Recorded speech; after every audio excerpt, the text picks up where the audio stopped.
नमस्कार। हमारे चैनल में आपका स्वागत है। मैं हूं रामचंद्र मौर्य। साथियों, जब से मेरी बेटी रूपम मौर्य इस दुनिया से गई है, तब से मैं जीवन और मृत्यु, जीवन से पहले मृत्यु के बाद, इस पर काफी गहन सोच विचार किया। कई फिलासफर को पढ़ा, कई वैज्ञानिकों को पढ़ा। फिलॉसफी में तो खैर मैं बहुत पहले ग्रेजुएशन के समय में भी आत्मा, परमात्मा, जीवन, मुक्ति, मोक्ष, इन सब चीजों के बारे में पढ़ चुका था। लेकिन एक व्यवहारिक अनुभव तब हुआ जब बेटी की मौत से हमें सदमा हुआ, गहरा सदमा हुआ। उसके बाद मैं एक व्यवहारिक रूप से मौत को देखने लगा और इस पर तमाम दुनिया भर की चीजें मैंने पढ़ने की कोशिश किया और कुछ मैंने अपने जीवन के अनुभवों को भी समेटा इसमें और एक ऐसी सोच बनाया जिसे हम आपसे साझा करना चाहते हैं। साथियों, हमें महसूस होता है, ये व्यवहारिक बात है कि मनुष्य को अपनी मौत से पहले पूर्वाभास होने लगता है, एक आहट सी आने लगती है और उसे लगने लगता है कि अब हम मृत्यु के काफी करीब पहुंच चुके हैं। और जो लोग हिंदू धर्म में विश्वास करते हैं, यमराज को मानते हैं, स्वर्ग को, नरक को मानते हैं, उन्हें यमराज करीब लगने लगता है। लेकिन यमराज होता है या नहीं होता है, स्वर्ग नरक होता है या नहीं होता है, इस पर हम आज नहीं जाएंगे। हम ऐसे विषयों को, ऐसे चर्चा में शामिल करेंगे, ऐसी बातों को शामिल करेंगे जो बुद्धिवाद पर आधारित हो, जो तर्क पर आधारित हो, जो गंभीर चिंतन पर आधारित हो। और स्वर्ग, नरक, गणेश, यमराज, ये तो सब कल्पना है, काल्पनिक हैं, इनमें कोई दम नहीं है और उनका एक फितूर है। ये हिंदू धर्म बनाने वाले या हिंदू धर्म मानने वाले या हिंदू धर्म के अनुसार चलने वाले और उसे ही सब कुछ मानने वाले, उनका एक ये व्यक्तिगत मामला हो सकता है, लेकिन सबके ऊपर नहीं लागू होता। तो न कोई यमराज होता है, न कोई यमदूत होता है जो कि आपके प्राण को हरने के लिए गदा लेकर के भैंसे पर बैठ करके आता है। ऐसा कुछ भी नहीं होता है। ये उनके खाली दिमाग में भरी हुई एक कचरा है, एक तरह से, जो कि उसी कचरे को कागज पर लिख दिया है और उसे सही मानने लगते हैं लोग। हम इसे नहीं मानते कि कोई यमराज गदा और भैंसा लेकर के आत्मा को लेने या मौत करने के लिए आता है, इस जीवन को समाप्त करने के लिए आता है और उसे उसके कर्मों के अनुसार स्वर्ग में या नरक में ले करके जाता है।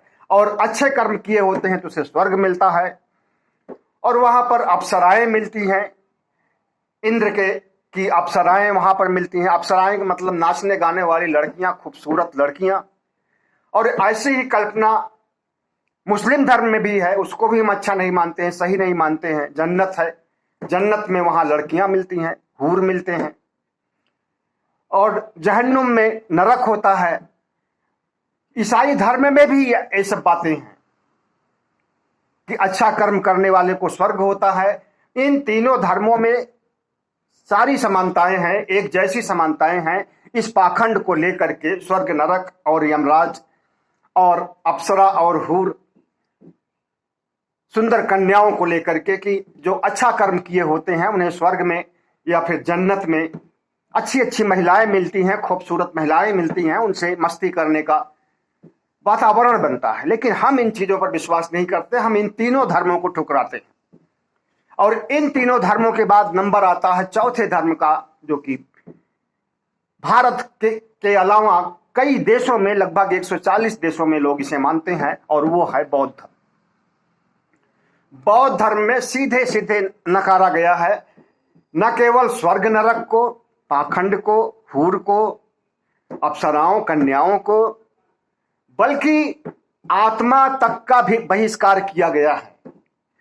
जब आत्मा ही नहीं रहेगी तो स्वर्ग कहां से आएगा, नरक कहां से आएगा, हूर कहां से आएंगे, आत्माएं और अभिसारिकाएं कहां से आएंगी, नाचने वाली, साथ सोने वाली स्वर्ग में कहां से आएंगी।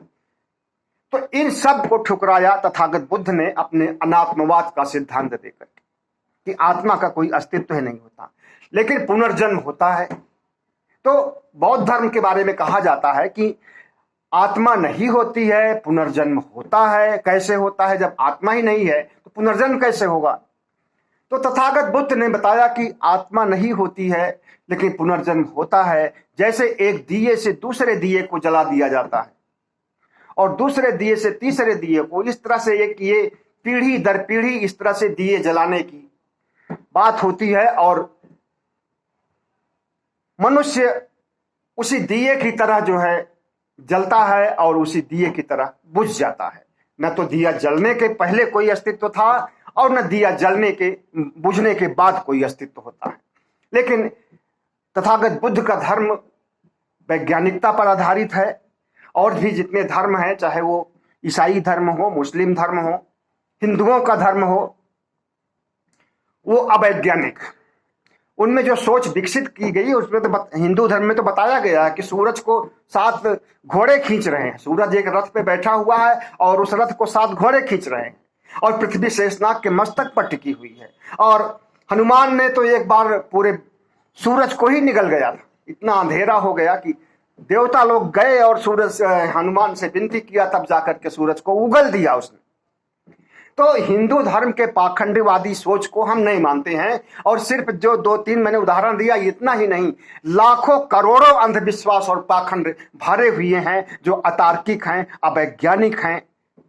हिंदू धर्म में, इस्लाम धर्म में, ईसाई धर्म में, सारे धर्मों जितने भी परंपरागत 3 धर्म हैं, इन तीनों धर्म स्वर्ग नरक में, आत्मा में, पाखंड में और आत्मा की मुक्ति मोक्ष में विश्वास करते हैं। इन्हें हम हिंदू धर्म नहीं, इन्हें हम ईसाई धर्म नहीं, इन्हें हम मुस्लिम धर्म नहीं, बल्कि इसे हम अधर्म मानते हैं, पाखंड मानते हैं। बहरहाल आज हम इस विषय पर नहीं चर्चा करेंगे। हमारा आज का विषय है कि मरने के बाद क्या होता है, मरने के बाद आत्मा कहाँ जाती है, आत्मा होती है या नहीं होती है, और यदि होती है तो उसका स्वरूप क्या होता है, और नहीं होती है तो क्या उसे वैज्ञानिक सिरे से नकार देते हैं। साथियों, मैंने अभी थोड़ी देर पहले कहा कि मैं अपने जिंदगी लगभग हमारी 60 साल की हो गई है, वृद्धावस्था आ चुकी है, और इस 60 साल की जिंदगी में मैंने जो अनुभव किया है वो अनुभव कई तरह के अनुभव हैं। सबसे पहले हमारी दादी, जिसे आजी कहा जाता है लेकिन हम लोग अय्या कहा करते थे, गांव में अय्या कहा जाता था। ये 1970 की बात है। एक सुबह जब हम लोग जगे तो देखे कि हमारी अय्या नहीं है। लेटी शाम को खाना खा करके, कोई बीमारी भी नहीं थी उनको, और दूसरे दिन जब देखा गया तो वो ठंडी हो गई थी शरीर उनकी। उस दिन मैंने मौत को नजदीक से देखा और फिर मैं बहुत सोचा कि कोई बीमारी भी नहीं थी, मौत भी हो गई, लेकिन कोई न कोई तो कारण हो सकता है, हार्ट अटैक भी हो सकता है या कोई भी बीमारी हो सकती है, जो कि छिपी हुई बीमारी भी हो सकती है, कुछ भी हो सकता है। हालांकि इस बात का कोई शक नहीं है कि किसी ने गला घोंट दिया होगा या मार दिया, सोचा भी नहीं जा सकता ऐसा। और फिर वो बहुत सीधी साधी और बुजुर्ग थी, बहुत भोली भाली और बहुत ही प्यार देती थी हम सभी भाइयों को। तो उस मौत को देखने के सबसे पहली मौत मैंने वही देखी थी। हमने बहुत चिंतन मनन शुरू कर दिया बचपन में ही। उस समय हमारी उम्र 8 या 9 साल की रही होगी। तभी से हमने सोचना शुरू कर दिया कि आत्मा क्या होती है, मृत्यु क्या होता है, परमात्मा क्या होता है। और उसके बाद मैंने फिर इलाहाबाद यूनिवर्सिटी जब पहुंचा तो मैंने फिलॉसफी सब्जेक्ट रखा। फिलॉसफी में इंडियन फिलॉसफी तो है ही, वेस्टर्न फिलॉसफी, सब कुछ पढ़ना पड़ता है और वो हमें बहुत अच्छा लगा। साथ में उसके तर्कशास्त्र भी पढ़ा हमने। तर्कशास्त्र और सामाजिक दर्शन का एक ऑप्शन होता है, मैं सामाजिक दर्शन को ठुकरा दिया और तर्कशास्त्र रखा। और जो डीजीपी हो चुके हैं आपके जगमोहन यादव, इन्होंने सबसे पहली क्लास हमारी ली थी। उस समय ये एमए करके और उन्हें लेक्चरर पद पर नियुक्त हुए थे। तो उनकी पहली क्लास थी या नहीं थी, लेकिन हमारी वो पहली क्लास थी जब मैंने उनकी क्लास में प्रवेश किया था। तो उन्होंने जिस तरह से बौद्ध दर्शन के बारे में बताया, सांख्य दर्शन के बारे में बताया, वो सब हमारे दिल को छू गई। और उसके बाद से जितने भी पाखंड और जितने भी अंधविश्वास की बातें स्वर्ग नरक यमराज के मैं सुनता हूं, तो वो हमारे सिर से और हमारे विचारों में कभी वो जगह नहीं ले सकी है। हालांकि मैंने रामचरितमानस का, ये आपका रामायण का, जो वाल्मीकि रामायण है, इन सब का गूढ़ अध्ययन किया था।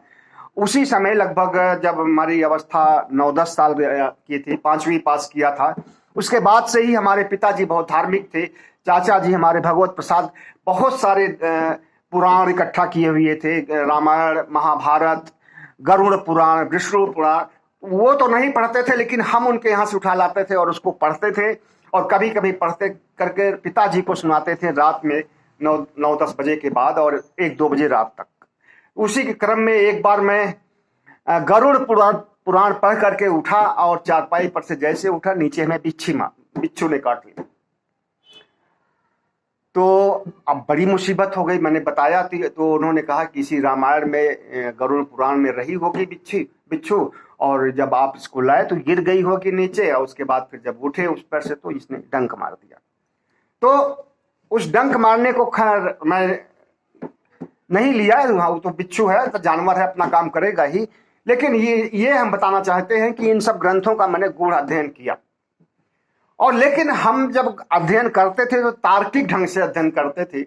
अगर विष्णु पुराण में लिखा हुआ था कि शिव को किसी भस्मासुर ने पसंद किया, उसको मैंने पढ़ा था शिव पुराण में, कि पसंद किया और उसके बाद उसकी तपस्या किया शिव की। शिव जब नजदीक आया तो कहा कि हम जिसके सिर पे हाथ रखें वो भस्म हो जाए। तो उन्होंने वरदान दे दिया, और वो वरदान देने के बाद जो है उन्हीं के ऊपर वो हाथ रखना चाहा, शिव के ऊपर ही। तो शिव को बचाने के लिए विष्णु आ जाते हैं, और वो सुंदर स्त्री का रूप धारण करके और नाच गाने करने लगते हैं। वो उसी में मस्त हो जाता है भस्मासुर, और अंततः वो अपने ही सिर पर हाथ रख देता है और मर जाता है। मैंने तर्क किया, अपने तार्किक ढंग से सोचा, तो सिर्फ कोरा बकवास और अतार्किक, अवैज्ञानिक, एकदम घटिया चीजें हमें लगी ये सब। तो इसके बाद मैंने और चीजें भी पढ़ा, लेकिन हमें अपने तर्क और विज्ञान के और अपनी जो चेतना हमारी थी, जो हमारा विवेक था, उसकी कसौटी पर कसने पर कुछ भी नहीं लगा कि हाँ ये धर्म ग्रंथ हो सकता है। उसके बाद से मैं, हालांकि रामायण महाभारत के अलावा रामचरितमानस का पठन पाठन करने में हमसे ज्यादा माहिर कोई नहीं था। सुंदर कांड हमें जुबानी रटा हुआ था, अरण्य कांड हमें जुबानी रटा हुआ था, और मैं कट्टर समर्थक हो गया था, एक समय ऐसा भी था। लेकिन हमारे गले नहीं उतरती थी चीजें। मैं तर्क की कसौटी पर जिस चीज को कसना चाहता था, वो कसने पर हमें फालतू की चीजें लगने लगती थी, अतार्किक और बकवास लगने लगती थी। इसलिए मैंने कभी रामायण, महाभारत, वेद और जितने भी हिंदू धर्म ग्रंथ, मनुस्मृति आदि होते हैं, इस पर कभी विश्वास नहीं किया। और अंततः जो कुछ मैं इसके बारे में धारणाएं बनाता था, वही चीज हमें पेरियार के दर्शन में, डॉक्टर भीमराव अंबेडकर की किताबों में और तमाम दार्शनिकों की किताबें में वही चीजें मिली जो मैं बचपन में अनुभव करता था। तो इस तरह से जन्म क्या होता है, मृत्यु क्या होता है, स्वर्ग क्या होता है, नरक क्या होता है, इसके बारे में मैंने व्यवहारिक अध्ययन किया।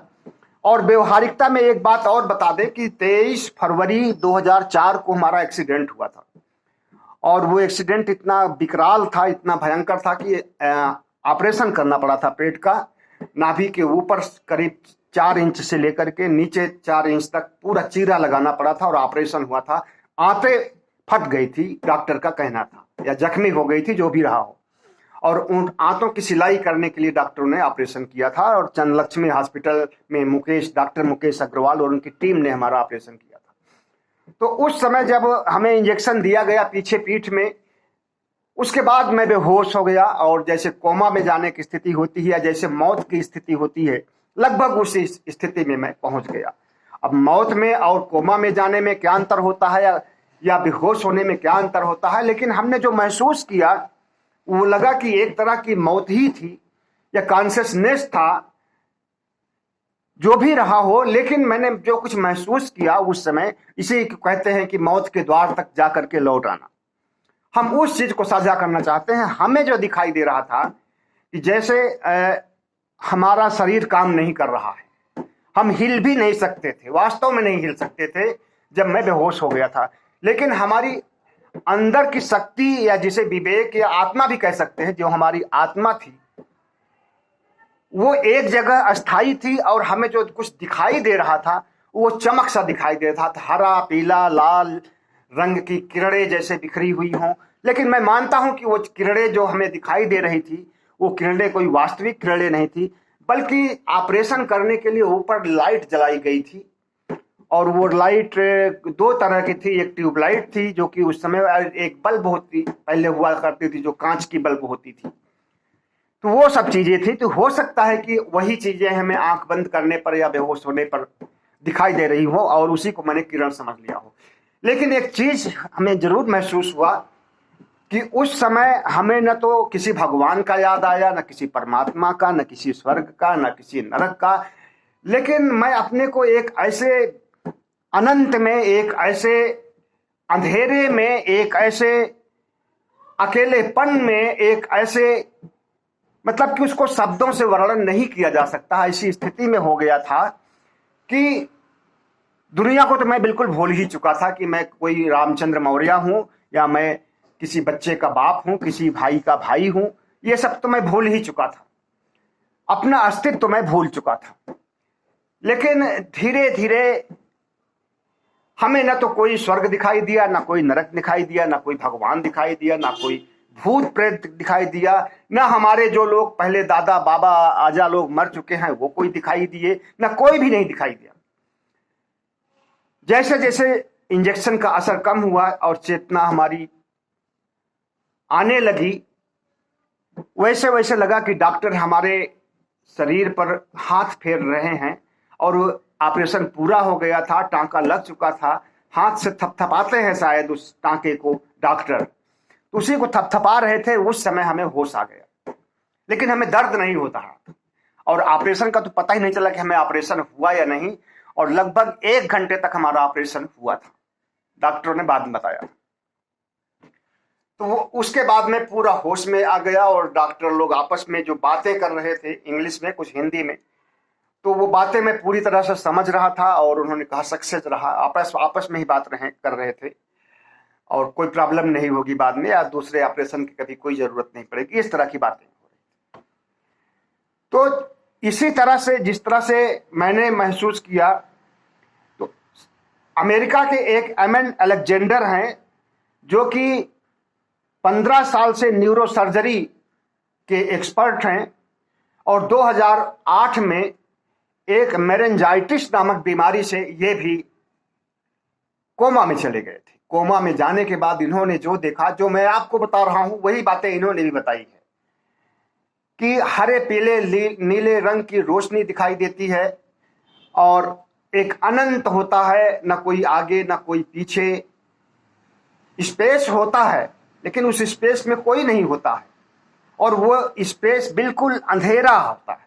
और अगर उजाला कोई होता है तो वही जो हरी पीली नीले रंग की रोशनी होती है, सूर्य की किरण जब सुबह फूटती है तो वो जिस तरह से ओस के कड़ों पर चमकती है, उसी तरह की चमकाहट। और लेकिन वो तो एक गोलाकार चमकाहट होती है, लेकिन वो एक लंबा आकार, और बहुत लंबा आकार, एक ज्योति जो हो जिसे कह सकते हैं, इस तरह की चीजें दिखाई देती हैं। तो यही बात इन्होंने भी बताई, एमन अलेक्जेंडर ने भी, जब ये कोमा में गए थे और 1 सप्ताह तक ये कोमा में रहे। तो कोमा में से आने के बाद इन्होंने कहा कि धुंधला ब्राउन रेड लाइन हमें दिखाई दी, और कोई इंसान नहीं दिखाई दिया, कोई हूर देवी देवता गॉड कोई नहीं दिखाई दिया, और न तो जितने भी मृतक आत्माएं हमारे परिवार में है वो कोई दिखाई दी। लेकिन उन्होंने जो एक बात कही वो बहुत काबिले तौर है, कि उन्होंने जो कुछ बताया उससे कि, और उस चीज को मैंने भी अनुभव किया, कि शरीर में से आत्मा जब अलग होती है तो आत्मा का वो अस्तित्व नहीं होता है जो शरीर में रहने पर। शरीर में रहती है आत्मा तो हलचल होता है, शरीर में चेतना होती है, लेकिन जब शरीर से बाहर आती है आत्मा तो उसमें कोई हलचल नहीं होती है, कोई चेतना नहीं होती है, कोई रूप नहीं होता है, कोई रंग नहीं होता है। जिस तरह से कि हवा होती है, हवा दिखाई नहीं देती है, लेकिन हवा होती है और महसूस की जाती है। किसी के शरीर में हवा लगती है, हवा से पत्ते डोलने लगते हैं तो लोग कहते हैं कि हवा चल रही है, लेकिन हवा दिखाई नहीं देती है। उसी तरह से आत्मा होती है और आत्मा का जो चैतन्य स्वरूप होता है वो होता है, लेकिन वो कभी दिखाई नहीं देती है। लेकिन ये कहें कि आत्मा शरीर से निकल करके कहीं जाती है, या इसे मुक्ति का मार्ग ढूंढना चाहिए, या इसे मुक्त होना चाहिए, स्वर्ग नरक में जाती है और फिर से इसका जन्म होता है, तो इसके बारे में हमें ऐसा नहीं लगता कि ऐसा कतई नहीं होता। या जो तथागत बुद्ध ने कहा कि आत्मा का कोई अस्तित्व ही नहीं है, अगर शरीर में कोई चेतना होती है, कॉन्शियस होता है, तो वो पैदा होने के साथ भ्रूणावस्था में जब बच्चा माँ के पेट में आता है तभी वो अवस्था में आ जाता है चैतन्यता की, और जब मृत्यु होती है तो वो चैतन्यता, वो चेतना समाप्त हो जाती है और उसके बाद उसका कोई अस्तित्व नहीं होता है। और जब तक वो जिंदगी जी रहा है तब तक एक लौ से, मतलब कि एक लौ से दूसरी लौ को जलाना, आत्मा, एक आत्मा से दूसरी आत्मा पैदा करना, एक शरीर से दूसरा शरीर पैदा करना, जो कि एक पुरुषार्थ माना जाता है। मतलब कि बच्चे पैदा करना, जैसे पति पत्नी संपर्क करते हैं तब बच्चा होता है, तो उसी को लौ जलाना कह सकते हैं कि एक आत्मा से दूसरी आत्मा बन गई और दूसरी आत्मा से तीसरी, चौथी, पांचवी, एक लाइन बन जाती है, एक पंक्ति बन जाती है और काल गति के अनुसार, काल चक्र के अनुसार चलती जाती है। उसी को जीवन कहते हैं और उसी लौ के बुझने को मौत कहते हैं। और इन दोनों के बीच में जो होता है, जीवन और मौत के बीच में जो कुछ होता है, जितना भी समय होता है, 10 साल, 15 साल, 20 साल, हमारी बेटी तो 20.5 साल ही रही, उसी को जिंदगी कहते हैं। कुछ लोग 80 साल के होते हैं, हमारी माँ भी है, वो 88 साल की है। लेकिन जिंदगी का कोई वो नहीं है कि ये कब समाप्त हो जाए और कब किसकी मौत हो जाए, इसके बारे में कुछ भी पूर्व निर्धारित नहीं होता है। लेकिन इतना जरूर है कि अच्छे कर्म करना चाहिए और अच्छी सोच होनी चाहिए, और अंधविश्वास, पाखंड जो 3 धर्मों में बताया मैंने कि भरा हुआ है, उससे तो बिल्कुल दूरी बना करके ही रखना चाहिए। और जो बौद्ध दर्शन, जो बौद्ध धर्म है, तर्क पर आधारित है, विज्ञान पर आधारित है, इसी के अनुसार हमें जिंदगी जीना चाहिए और उसी के पंचशील और जितने भी उपदेश हैं वही हमें कल्याण के मार्ग तक ले जा सकते हैं। और कोई धर्म में ऐसी शक्ति नहीं है, चाहे वो हिंदू धर्म हो, इस्लाम धर्म हो, ईसाई धर्म हो, कोई भी धर्म हो, वो आपको मुक्ति के मार्ग तक नहीं ले जा सकता है। और सच पूछिए तो मुक्ति और मोक्ष नाम की कोई चीज होती ही नहीं है। बहुत बहुत धन्यवाद। हमारे चैनल को सब्सक्राइब कीजिए।